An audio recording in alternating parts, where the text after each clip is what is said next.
Okay, let's start the final session. So, we have some experts with us, or people who are going to take the role of particular sort of sectors, if you like, in the debate. What we want to do with this particular discussion is really try to not raise things up a little bit, but focus more on the kind of practical policy. What can we do?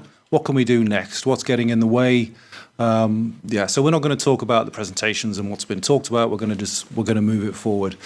So I'd like to introduce the panel. So it's Aleksandar, but you prefer Sasha. Yeah. That's right, and Phoebe Moore and Stephen Dhondt, who you've met today as well. So we have representation from IF Metal. So we have the union representation. We have academic Phoebe Moore, who works in the area of work and the impact of digitalization. Would you say, is that a fair summary? Work and technology, and also ETUC, you can say so. Or microphone. Yeah. Microphone. Yeah. Yep. That was a hint for you. That was just for me. Okay. Mm-hmm. That's okay. I'm fine. Okay. Thank you. We understand. And Stephen Dhondt. So Stephen Dhondt is leader of the Bridges project and involved in seismic also, and quite close to policy as well. So that's that's you always need to know what's going on. That was my perception. So. Okay, so we've got a set of questions. We might not get through all of them, and it's just to explore these issues a bit further. So I'll start, and the questions are open. Anybody can answer, but I think it'll be a little bit obvious to the participants which questions are maybe aimed at them. So, okay, what do we see as the role of trade unions in securing a human-centric vision of Industry 5.0 in Europe, and what are the main challenges that unions face in realising this vision? You're looking at me. I'm just looking at you. It's a big question. I would say that first things first. I mean, we would need a functioning tariff balance between employers and employees all across Europe. I mean, we don't have that. I mean, if you just look at union representation in, take Eastern Europe, it's not really there. In Sweden, we have a functioning co-determination. We can sit on the board of directors of the companies. We have a huge strike fund. We have an institutional setting where we can work on industrial policy, where we have people employed. We have knowledge of people out in the businesses that understand the technology, that see what is coming. So you need that kind of skill set within the unions to be able to work on these issues. And I would say that we don't have that today. So first of all, I would say that we need the co-determination in every country in Europe and in the world, but we don't have that. It's just a handful of countries. Yes. So I can stop there and we can continue.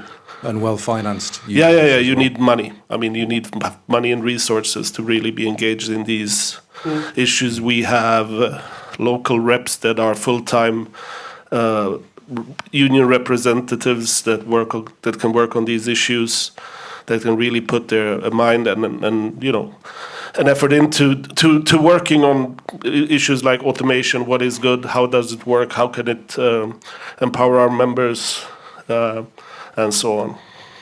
So, do you think, just following on from that, do you think unions have a role to play in Industry 5.0 specifically?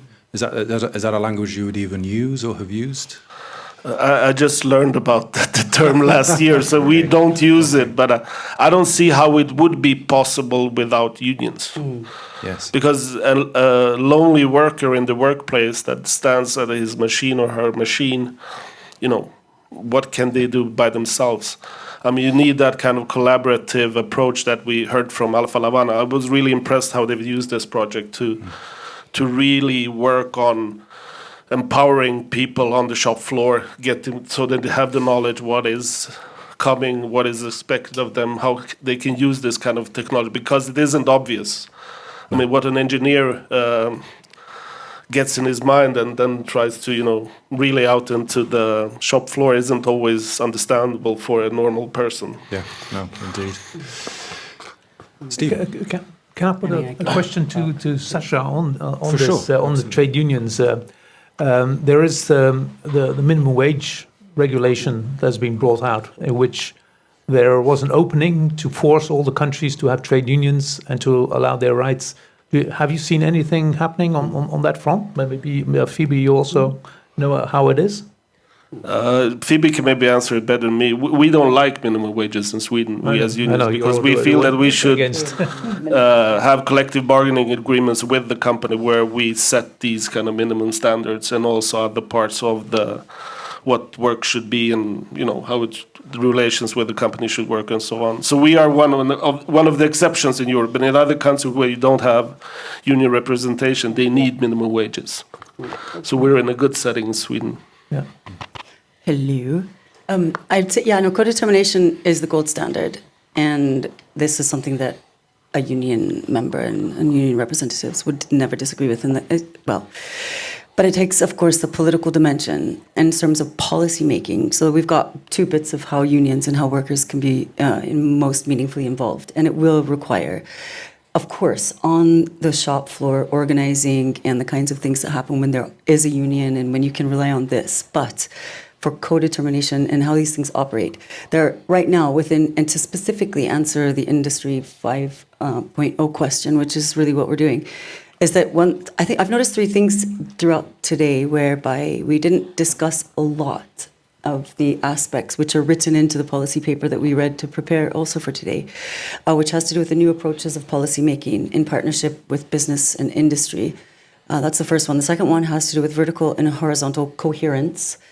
This has all levels of government and international standards having a harmonized component to them. And what that means is that the standards are right now being used in order to understand how the AI Act can be put into practice. And this is an experiment that it's new, and the European Commission are leading it.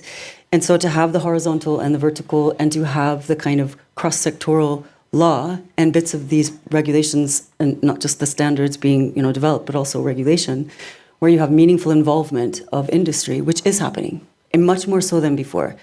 And so with that in mind, and with the omnibus, as I mentioned during my sort of plug, there are bits of simplification that also will mean that the coherence question that's in this policy paper, the external coherence, is for me one of the biggest issues. But when we bring it back to workers and unions and what we can hang on to, and what we've also got in data law is proportionality. For example, I think we need to be creative and inventive when we start to rework how we understand these bits of law, which are good tools for worker representation, because proportionality was in the GDPR. Now that again is the gold standard for data law of the world. And that's unfortunately at risk right now with the omnibus, but anyway, another story.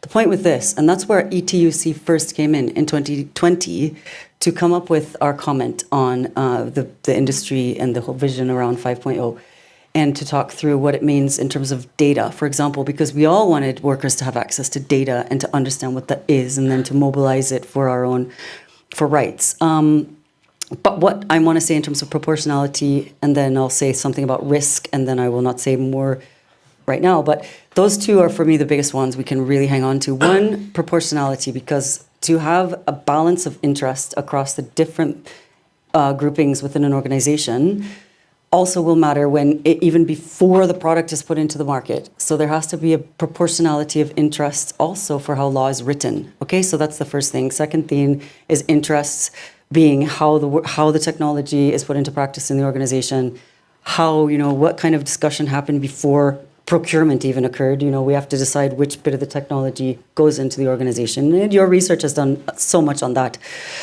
That's the first one. And then the second one to do with risk. Now, data subjects and also subjects, workers are subjects, citizens are subjects, consumers are subjects, and we can use that term, but is that really a relational term that gives us enough, scope for doing workers' rights? And that's a good question, I think, because what each of those subjects, what risks those subjects face are different depending on the time of day, depending on which cap they're wearing.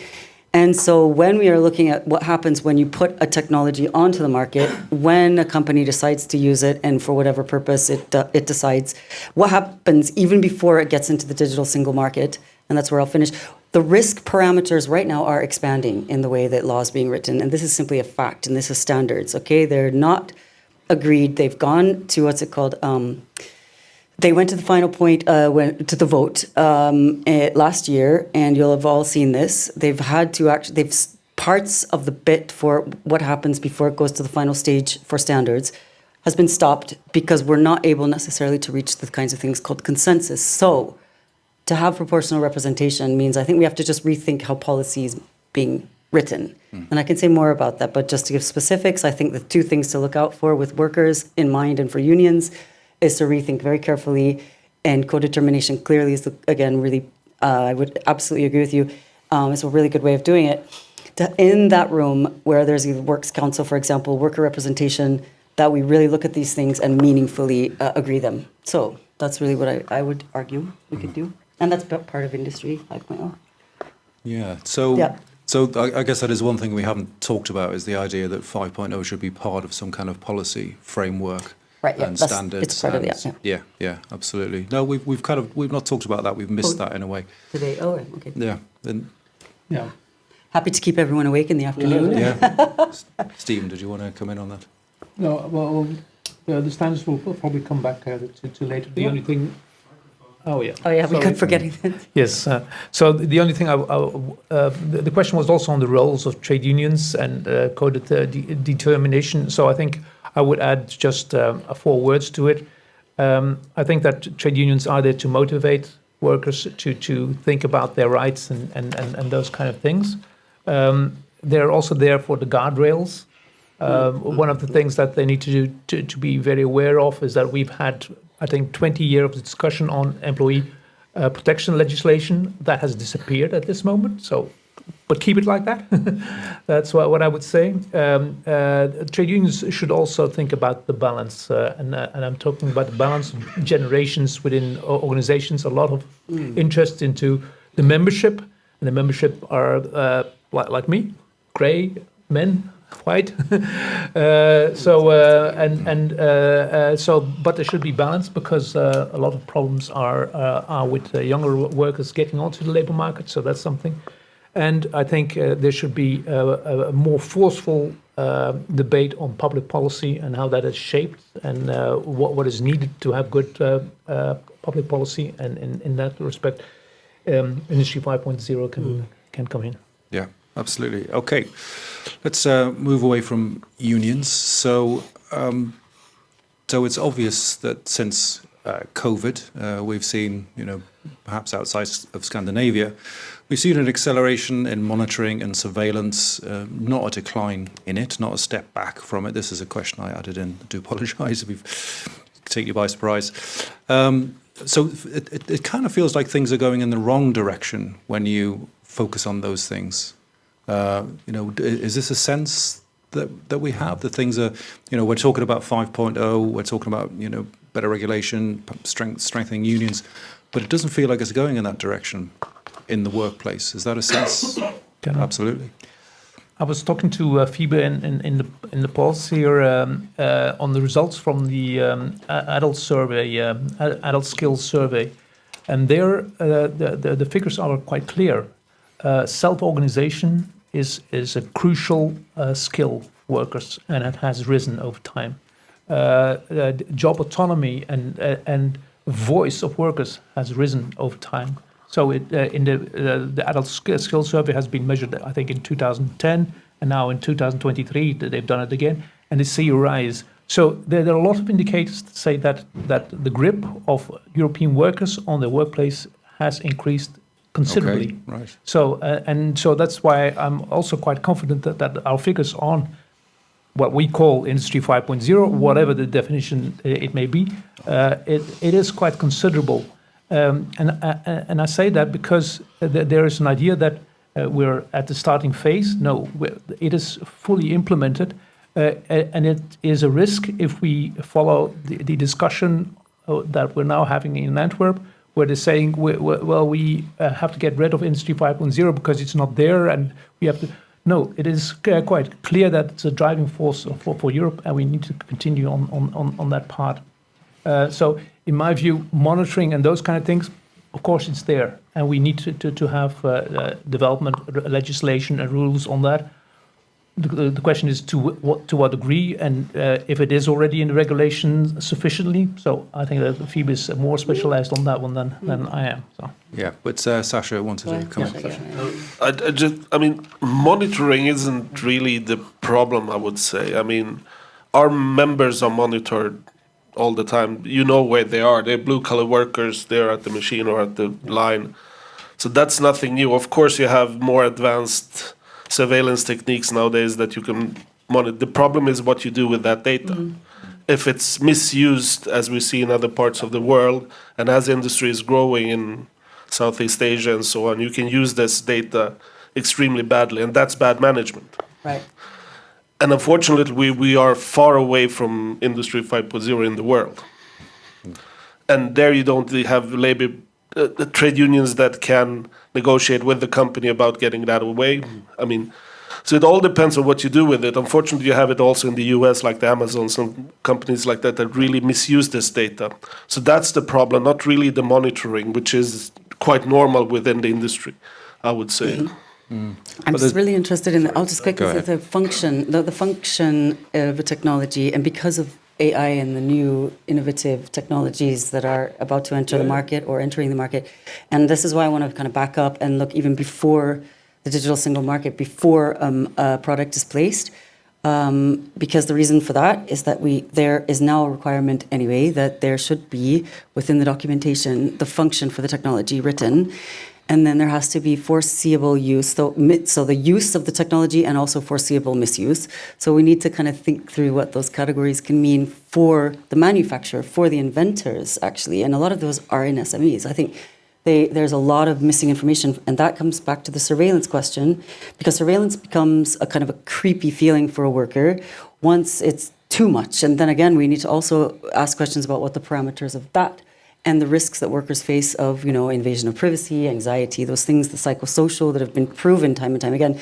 When those are removed, and when people feel they have autonomy, and also people feel that they are involved in the decisions that are potentially made about the data that's collected about them, or that they're the RFID, the sensory stuff, and a lot of this stuff can be actually very, very useful, especially with the COVID question, which you properly brought up. Final thing, in terms of working from home, the issues that's introduced, and really also I agree needs to be part of the industry, the 5.0 vision, is because people already suffered before from the kind of sedentary lifestyle around working, in a seated environment. Now, ergonomics, this has happened. It has become increasingly important that the health and safety, bits of the organization really do need to look out for this, even when people are working from home, because the musculoskeletal difficulties are on the rise, and people really are suffering, and that this needs to be looked at. I agree with this for the safety and health dimension. Okay, thank you. Yeah. I mean, my own sense of it is that these technologies are being made available, and they are improving in their acuity. And it's so tempting for managers just to, we could use that data, we can use it. So they've almost got to be resisting themselves in a sense, the technologies. But anyway, okay, so. My point was you will always have bad managers. You need to solve that issue, and then you need somebody who is the counterpart. It won't solve it by itself. You can't regulate away stupidity or bad behavior. I mean, bad behavior you can in some ways, but it's, what is bad behavior? It has to be visible, doesn't it? Yeah. Yeah, it's a problem. Yeah, how do you capture everything? Well, actually, let's jump on to another question further down then about managers. Let's talk about management education. So how should it change? What sort of managers do we want?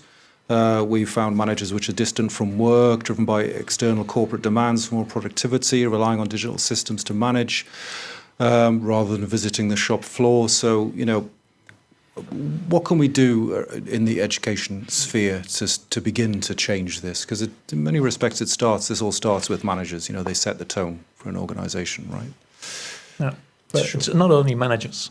So it's also workers, employees, and how they're trained and educated. We saw in the British project in one of our learning factories, it was about sustainability with logistics students. And so at the beginning of this training, the students did not understand why they had to have this part added to their training. They had no clue. They even rejected it. But at the end of the training, then they saw, yes, this is quite important for what I'm going to be doing later, and this should be included. So we've made these trainings and education of workers, but also of managers. There's too little of sustainability, human centricity, and those kind of things in. So we need to really bring that in. That's one part. Because secondly, most of the things that you learn at the workplace. So these workplaces need to have these kind of environments that are human-centric, that are focused on sustainability and those kind of things. So, but let's say in general, a general direction would be that within the training, within the education system, there should be much more attention to dealing with externalities, understanding that your company is going to have effect on the environment and going to have an effect on labor markets and those kind of things, and that you need to deal with that, and that you need to understand that there are possibilities to have positive externalities so that you can create a better world. But you also need to understand that it requires a lot of work, a lot of effort. That positive externalities are very hard to get, but you can get there. For sure. I also think that there's scope for understanding what it means to live and work in conditions of uncertainty. And this is a big issue that we're really discussing in business schools right now. It's an economics term, but it goes into the kind of everyday experiences. And also, final thing else on that is the incentive structures. So why do managers want to understand? Let's say there's a reason, right? What is of course understanding, given we're talking about uncertainty. So how do we understand that there's understanding, and then how does it play out? And I think training does have a huge part to play in that. And I was very inspired with the training that's been developed out of the projects from today. And I would say also that I don't see there being sufficient investment in companies in that. And also that's the first thing. And then the second thing has to do with meaningful involvement with workers in dialogue, which doesn't just happen because there is co-determination and you have enough workers in your company so that they can set up a works council, and also the prevention of the risk that people who are willing to engage in that discussion in conditions of uncertainty, of course. We used to say more precarity, and now we're dealing with something that is much more almost accepted, and then questions of strategic ambiguity and the kinds of things that, frankly, we need to start saying, okay, you can have understanding within those conditions, but what is that? And then how is it meaningfully determined, so to speak? I wish I had a good answer to that. I've studied too much finance and economics for my own good. But one thing I know is that you don't learn how to lead in school. So I think that expecting that you will come out as a perfect manager when you finish school, and sometimes most of the Swedish managers are engineers. But I think that you need bravery as a manager to do something that is outside of the box. I mean, most companies use more or less the same ways of doing business. Production management, it's lean, it's 5S, so you have more or less the same tools to use. What is lacking is sometimes bravery to do it a little bit differently, to try to do something that somebody else hasn't done before. And here we were lucky with the green transition, because this made a change in some of the Swedish companies. They made investments and took bets that they didn't do like 5 years before. So you need some kind of a game changer. And I think also you need to have a good corporate culture, and you need to also to develop it. I think we heard it from Alfa Laval again, that they did it before, the same thing before, it didn't work. But they changed and now it works. Yeah. And they put the effort into it and the money into it. And this is really, really good. I mean, this is quite rare. Yeah. So it's also how you develop as your management skills at the company level. But it certainly doesn't have to be rare. I guess that's the point. I just wanted to add one thing. Within organizations, you need to have a balance between the functions. So the HR function is something that's underdeveloped within organizations. And there should be more attention to that. That should be developed also as a countermeasure to all kinds of behaviors that are not human-centric, that are not focused on using the human capital that is there. All bad words, of course, but you still need this HR function to be improved, and we need better ideas for that, I think. Yeah. Do you think it's possible to change the mindset of senior managers with grey hair or do we have to wait for them to retire? I think that anyone can change it any moment. So I can grow long hair. I used to have that, but a long time ago. No, I mean, yeah, of course you can. I mean, it's a huge difference if you lead a business that is in dire straits or a successful company that is the envy of the world. I mean, when you're the leader of the successful company, you become bravery comes with it a little bit. We see it quite. Yeah. It's when you are in trouble, you need to solve that. Then creativity isn't really there. Yes. Mostly, but it's. But I've seen managers change over the years, also at old age. Okay. I hope I can change. I'm getting old myself, so I hope I can change as well. Me too, don't worry. Yes. I would add one thing. Managers are learning, but they're learning in the wrong way. So, as Rainer Forst, the pupil of Jürgen Habermas said, we are a bit in times of regression. And so we need to understand what this regression is, the loss of reason. We need to bring this rationality back to what we are doing. So, and we see that in the fact that CEOs, directors of big companies are now opportunistic and have changed their behaviors. So the question, can they change the behavior? Can they change their opinions? Yes, but not in the right way. So we need to bring them back to and you need these guardrails to keep them within a certain direction. I mean, on that, very generally speaking, do you have the sense with the firms that you've dealt with and, through the union and your research, Phoebe, that things are, retrogressive to some extent? I mean, that's the sense I have reading the newspapers, that, American companies having more influence, unions struggling to recruit, et cetera, et cetera. Is that a sense you have, or are you more optimistic than that? We've seen the membership of trade unions tumble over 15, 20 years. So it is a context that is sliding. So it's not something that is really new. But the thing is, of course, in such a context, it's easy to change, have these opinions of managers go hayward.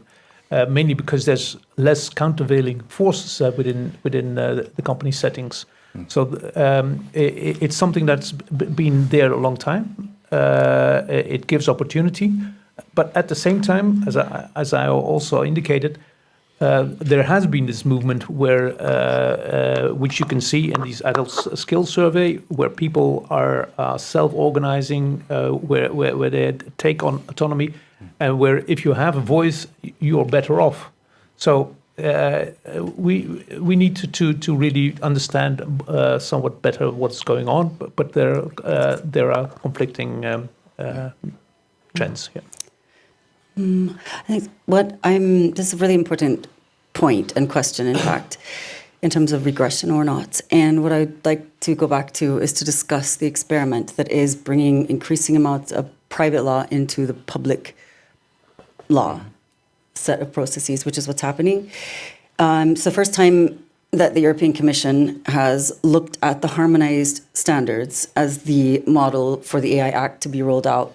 And that's important because to give such a mandate, which they've also asked for the fundamental rights, the Charter of Fundamental Rights to be written in so that these are protected.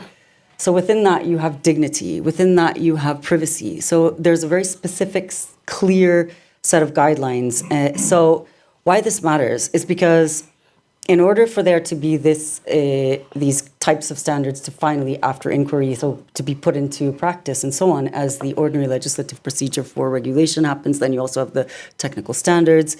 This is the first time that technical standards are expected to do so much and to defend those who are the users after, the product is in the market, that people are using these technologies. And so again, I'm trying to back up to understand what needs to happen that can change, because we've seen, visions and industries and ABC and so on, and now we're in Industry 5.0. But Industry 5.0, industry needs Industry 5.0 government and governance, and that's very important. And in order for that to happen in parallel, and these these things are happening, and as the ETUC representative, so I can say from the inside what's happening, and the big ones to look out for really have to do with what I said, proportionality, have also to do with what is consultation. And finally, I would say, we already have labor law in the European Union, okay? It's already there. Also, the AI Act has already gone through the trilogue. It's also there. So I think what we can do in coming at it from the ETUC and the union perspective, as I was saying before, we have unions, we have co-determination, we have organizing on the shop floor, we have all the different things, and we have also legislation, we have regulation, we have these things I think we can really hang on to. And my concern, again, is that we are right now, for example, with the omnibus, this is very important. There's simplification. It hasn't, it has to happen in a process where the different committees are. We've already got the rapporteur in the European Parliament. So all the different the bits of the governing bodies then have to go through a whole phase. They are trying to truncate it. They're trying to accelerate it. And that's for innovation to be facilitated because of the European, the framework as it exists, the new approach. Now, we all know this. This is industry focus, okay. But this is where we can have dialogue. And for workers to be part of that, it's very, very important. And so I want to sort of appeal to all of you, because the things I learned today, this empirical material and all the learning that's coming out of this incredible projects, we need to keep this discussion across ourselves so that we understand what's going to be the best sort of. Absolutely. Yeah. Yeah. So we need to engage in that. We really do. Yeah. Sasha, did you want to have any comment? Sure. I mean, it's hard not to become a schizophrenic these days. Looking at politics, I'm a card-carrying social democratic in Sweden. So I mean, looking at where politics in Europe, but mostly in the US, is going is just saddening. Yeah. Looking at ESG issues in the US, it's switched overnight. It's just changed. We've seen Swedish companies react to that. So I mean, opening the papers, it's hard. It's easy to get depressed. That's for sure. But looking at what is going on in Sweden makes me optimistic, because I think that we still have some good traction in our companies, and that managers actually have changed over the years. I started doing this 20 years ago. I do company advice on closures and restructurings and things like that. We have had very few of those over the last years. I did many of them where they moved production to low-cost countries, or best-cost countries as they're called in. We see very few of those. We see management actually taking more brave decisions to invest in Sweden, even if it would be a little bit cheaper to do it in Eastern Europe. We have one factory in Eskilstuna where we have people from. Volvo is investing in a totally new factory. They're making diggers. We saw huge investments in green steel, batteries. Unfortunately, the battery factory went belly up. But Volvo, for instance, is still want to build a new battery factory in Sweden. So we see these kind of green sprouts in Western we haven't seen in Sweden for ages. We're a little bit in a downturn now because the green transition isn't moving as fast as it should. But I see that the companies have changed, and they've taken bets that they wouldn't have taken 10 years ago on investments where you didn't have the return on investment, just, you pay back in 2-3 years. Okay. So I see quite a lot also in small companies. You see a self-confidence in Swedish industry that I haven't seen for ages. And we haven't really been hit by the industry crisis as in Germany and on the continent as hard as. So we are in good shape, I would say, right now. So I'm optimistic. Sweden's okay. Yeah. I like Sweden's the all right. optimism. That's Yeah. good. It's tough times. It's not, but it's not as tough as it was in 2008 and 2009. It's not that kind of a crisis. It's not existential. I think I was saying this earlier. The good practice, the best practice, the kinds of stories like this. Then we need, ways of cross communicating those for implementation. Yeah, definitely. So, okay. So, did you want to? Okay. So, coming to the sort of discussion in Europe at the minute around Draghi reports, etc. We are lagging in productivity in Europe. We need to be more innovative. We're being overtaken by US tech companies, etc., etc. So, do you perceive that as that discourse, that kind of anxiety, as an opportunity for Industry 5.0 and better practices, or do you see it as a headwind, or is this something we can engage with and show how Industry 5.0 and worker engagement, etc., can actually play positively to that narrative, or is it just going to push us back and worker welfare is going to be pushed off the agenda and we're going to focus on productivity and best cost? Shall I say something? For sure. It's not the smallest question of all of them, but about the geopolitical tensions. Go ahead. Yeah. Okay. The blockades within the European Union, in all kinds of regulations, lead to 100% tariff on intra-European trade. So we're complaining about the US, but we're doing it as bad as can be. So if we're putting pressure, if we're feeling pressure from international competition, we should get our act together. That's the first thing that we should be doing. Secondly, the thing that we should understand is that going back to the situation before 2022, when we had this Nord Stream gas line coming from Russia, is not an option. And we cannot go back to the period where we were 100% dependent, or let's say 90% dependent on Russian gas, Russian petroleum, and all those kind of things. So we need to change our competitive model, and that is it's a bloody exercise. Yeah, that's clear. But there's no alternative than the green innovation and the green path forward. And if we want to make that succeed, we have to understand what the strength of our economy is, and that is what is in this adult survey. It is this self-organization capability. It's the capability that we have in European companies to speak our mind, that we are creative, that it's not high skills or high education level that important, but the fact that we can create value from low skills, that we're able to do that. The survey just shows that kind of thing. So our problem is a misunderstanding of what the driving force is in Europe. And Draghi and Letta and what they're doing in Antwerp do not understand that, and they're trying to talk to an agenda which does not have a future. Okay, yeah, thank you. Oh, I was just going to say, when I read it, I felt very similarly, in the sense of I didn't understand how it was practicable and what was new about that. So from my and final thing, the innovation question, which of course goes back, it's also part of 4.0, 5.0. So is innovation itself a value, as it were? And if it is, then can that be part of co-production or co-prosperity, like you said at the very beginning of today? I think those are the questions we need to focus on. If Trump said something correct, that was in 2016, 2017, when he said, "You stupid Europeans, that you're making yourself completely dependent on Russia.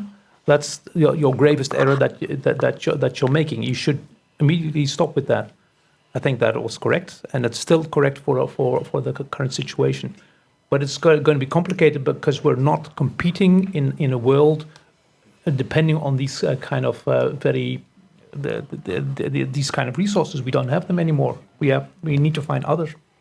Can I quickly say something about market capture and monopoly capitalism? Why? Because another part of the 5.0, I would say, list of things to do is to, no, I mean, it's really a case that there's been a transformation in the kinds of business models that are, of course, successful, as you've pointed out, the centralized aspect of these, and also resources, and that needs to be broken, and big tech are winning, and that is something that we're dealing with in the guideline, writing the guide for the machinery regulation, which is very much, okay, so look, are bits of what we're doing going to prevent SMEs from being able to put a product into the market? This is a huge deal right now, because we are also effectively in some kinds of recession, and we need to figure out how this can be a productive type of set of processes at this point. But taking all that though, do you feel that discourse and that discussion is a sort of threat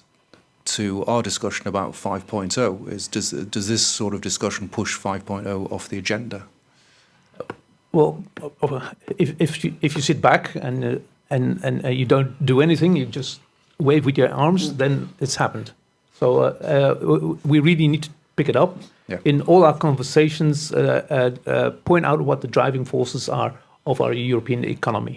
So it's this human-centric approaches which lead to workers and employees taking the roles within organizations, helping the innovation which is needed, and which have what we would say all these positive externalities. If you compare the US to Europe in terms of number of deaths at the workplace, the average age, the number of poor in the countries, there's no comparison. We are way ahead. We are a target for them. That's something they aspire to. So we need to keep that on the agenda. Of course, this is not going to be easy, but we've been confronted with these kind of things all over the 20, 30 years. And our production system is not a production system which is mass production. It's not on cheap things. We've been doing that all over the years. But we have to understand in certain industries it's going to be much harder because we can't get cheap inputs that they've had over the last 20, 30 years. And we need to think of alternatives. Yeah.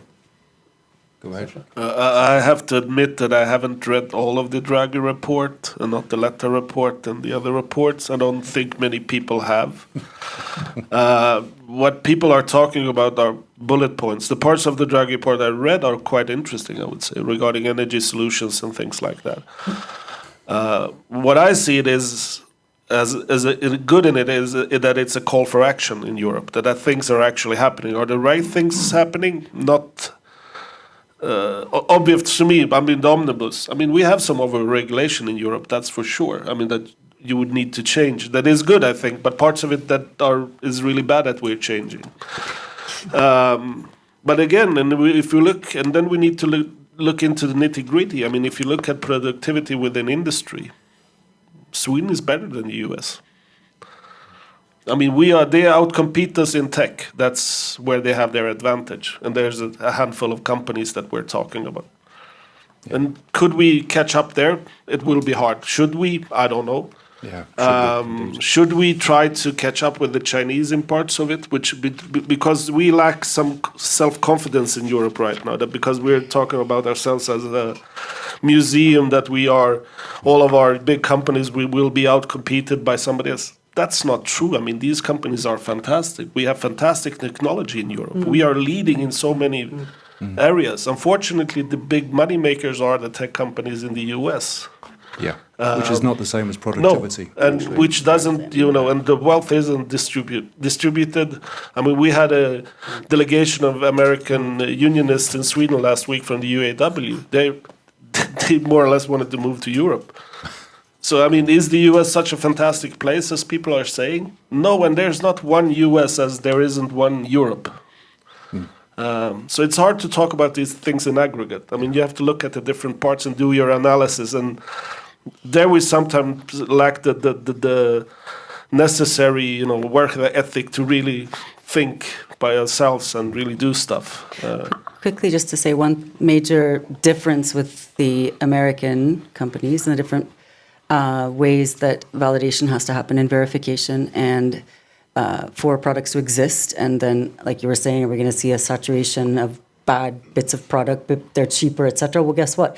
They're not tested. They're not designed in such a way that we can predict fewer accidents, so hazards, and that's where the risk parameters are starting to really matter within the standard setting machine and the discussions as I'm doing. And one thing I would say is that my concern is to turn the entire population of humans into a testing bed, because if we aren't careful now with the way that we are looking at what happens with AI systems going into the markets without proper, there was this sandbox concept that of course, the AI, the office, there's a lot of seminars. I was going to all of these and looking at what should be done. And companies and industry are saying, this is very expensive. This is very, it's resource intensive. And also it takes this understanding. So there should be lots of training and so on. And again, with the incentive structure missing, where organizations want to be part of not just producing and inventing the product and then also using it. But again, it's resource intensive, but I really do think that that's the difference. And I would say that we need to, in Europe, ensure that we do hang on to the requirements for testing processes. And it might take a bit longer for the product to enter the market, but guess what? At least it's safer. So my question to industry who say to me, this is going to be very expensive. And I said, well, as an ETUC person who's here, producing this hoped product, which is going to be legally binding and lawful and so on. So in that context, my question is it my responsibility to know that it will be resource intensive now or later, or for an organization or for who? And in terms of a time frame, in terms of, what happens next, a trajectory, is it not the case, how many people who are put at risk? So what are the parameters? So in the future, does it mean we have to come up with some figures that it's going to cost this much for the hospitals to deal with these many people who have been killed by a drone that wasn't tested properly and then sort of cut off their head accidentally? Okay, that's an extreme case. Or, there's the reality is that different products have their different, things they have to, bits of testing and so on that they have to go through. But the point for me is to say, and I'll finish there, is that actually the sandbox modeling, the simulation testing, the environment, whether it's human or whether it's in the lab or how that needs to happen, right now we need to keep an eye on it, because my argument is do the testing now, find out what the risks are now, because you have to write that into your, in order to be certified, in order to enter the market, you have to say what is the function of your technology, what is the intended purpose of your technology or your product, whether it's a machine or it's a system or however it's categorized. And then what is the foreseeable misuse, and also what is residual risk? And you do need to know that. And the more risk that happens later, from my perspective, you might as well resource intensify now rather than later. We've already experienced with COVID what happens when you're not prepared. It's not like we didn't predict that. We knew there were entire testing, there were entire centers on COVID. We can predict risk. It's just that the risk acceptability criteria, frankly, and this is not a leak, but it's real, is expanding exponentially. And then, and this is what I like to say, the consent, thank you for bringing up this point also, which existed in GDPR, the capacity for you to be a consenting data subject or other kind of subject. Now, these parameters are reducing. So I like to make those comparisons because that puts the human in the framing. Let's do human-centered, and that's what it looks like. So. Yeah, I can round up if that's okay, because time has marched on pretty quickly. Small speech, thank you very much. The sense that I take away from this is actually quite optimistic. We're moving towards good regulatory frameworks that are going to make our technologies better and not be withdrawn from the market and trusted around the world. So that's a positive. We don't really have a productivity problem once you take the tech companies out of the equation. So actually, that's not really a headwind for 5.0. And there's at least two areas that we can engage with directly through 5.0, which is in the policy debates here and also in productivity. And we need to be proactive in that so that we stay on the agenda, stay relevant. Was that a fair summary? And unions are important. Unions, yes. I mean, unions are, that's basically your social democracy. I can finish now unless anybody has any absolutely burning questions or observations. Thank you.